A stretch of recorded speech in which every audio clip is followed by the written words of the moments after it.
ये कहानी जिउतिया माई की है, जो कि हमें दादी नानी सुनाया करती थी। वही कहानी आज हम आप लोग को सुनाने जा रहे हैं, जीवतमान बाबा की, जो कि साल में एक बार आता है, जिसे बहनें पूछती हैं पुत्रवती होने के लिए, जिससे जीवतमान बाबा खुश होकर के पुत्र देते हैं।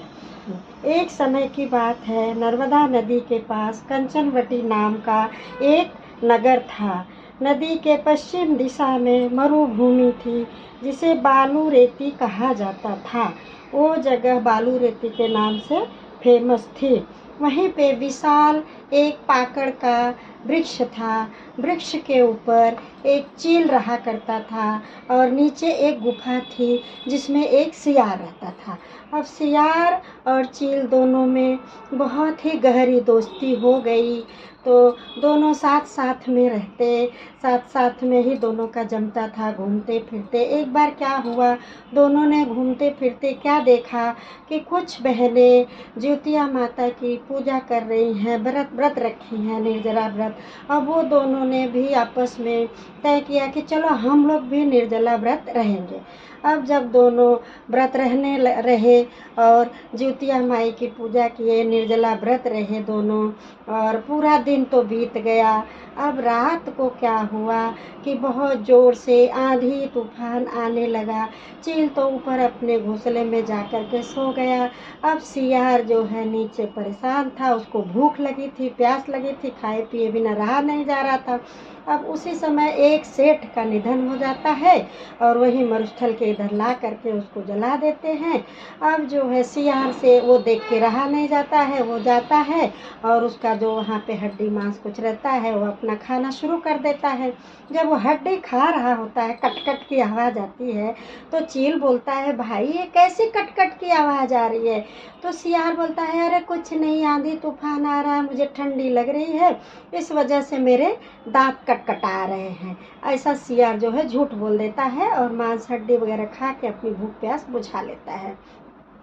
अब दोनों कुछ समय के बाद दोनों का निधन हो जाता है। दोनों एक ब्राह्मण परिवार में दोनों सगी बहनें बनके चील और सियार पैदा हो जाते हैं।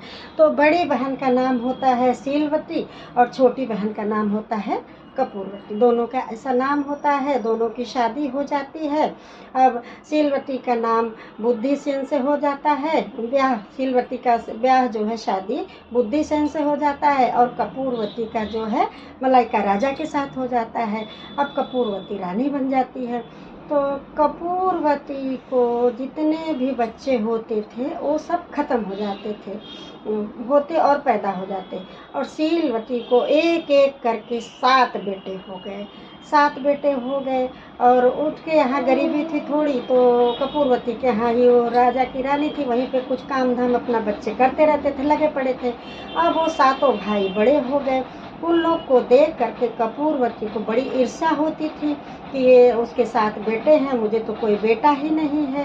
अब वो क्या करी, एक बार उसको गुस्सा आया और अपने पति से कहती है जलन बस द्वेष की भावना से, ऐसा करो कि सीलवती के 7 बेटों का तुम गर्दन कटवा के और थाल में सजा के लाल कपड़े से ढाँक के और उसको भेज दो भेंट के रूप में। अब राजा क्या करता है, सीलवती के 7 बेटों का गर्दन कटवा करके और थाल में सजा के साथ कपड़ों से उड़ा के अब उसके सीलवती के घर पे भेज देता है।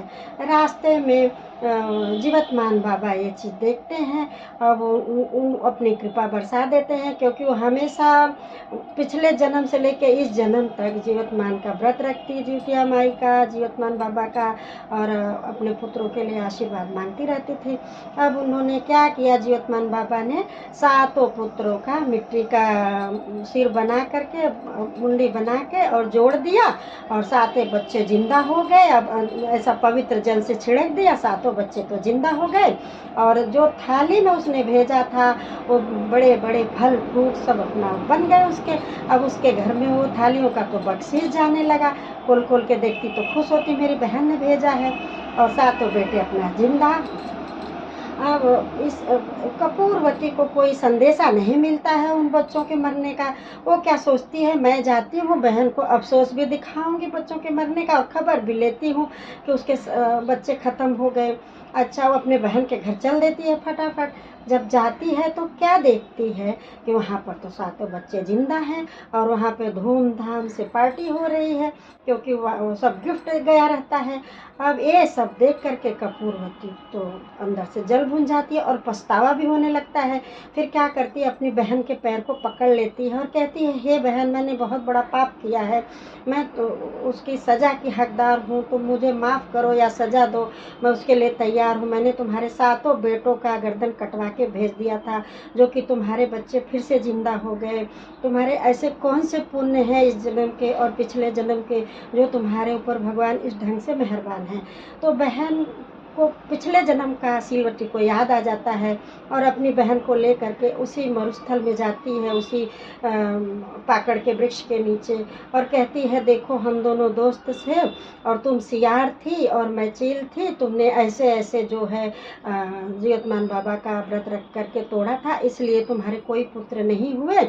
अब इस जन्म में तुम ऐसा करो कि फिर से जीवतमान बाबा का व्रत करो, पूजा पाठ करो, फिर से तुम्हें पुत्रवती बनाएंगे। और सिलवती ने अपनी बहन को माफ़ कर दिया और फिर जब जीवतमान बाबा का व्रत आया, दोनों बहनें रहीं और अच्छे से जाकर के पूजा करी और जीवतमान बाबा की कृपा से कपूरवती को भी पुत्र हुआ और दोनों बहनें राज्य भोग करके इस संसार से चली गई।